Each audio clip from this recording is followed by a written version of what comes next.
برای همه دعوت میکنیم که هر یکی ما رو با کتاب بیاریم. در حاشیه آزمون جمهوریوی فروغ یوسف دانایی کتاب است در دهه گلگشت دهات به نام میرعلی محمدعلی فی ناحیه وسه نزد مؤسسه تحصیلات میانه عمومی رقم 25 همایش کتاب‌ها دایر گردید.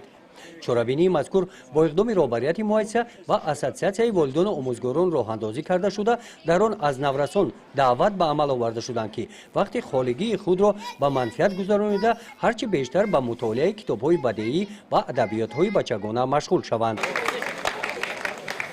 مقصد از تشکیل کردن گذراندن چنین چرابینی در موضوع خواندن کتاب و از خود کردن شعر و ترانه در بین خوانندگان این بلند برداشتن سویه دانش آداب و اخلاق عقل و خیرات دی خوانندگان می باشد.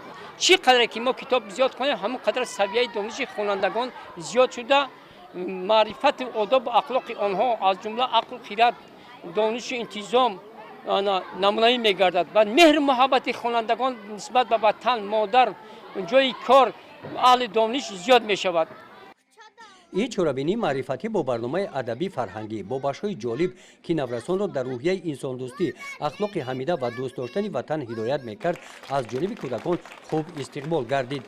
رفت همایش با قرائت شعرها از اجراات ادیبان کلاسیک و معاصر تاجیک نشان داد که از دوره برگزاری آزمون جمهوریوی فروغ یوسف دانایی کتاب است ذوق کودکان به کتاب و مطالعه کتاب‌های بدیعی خیلی بالا رفته است.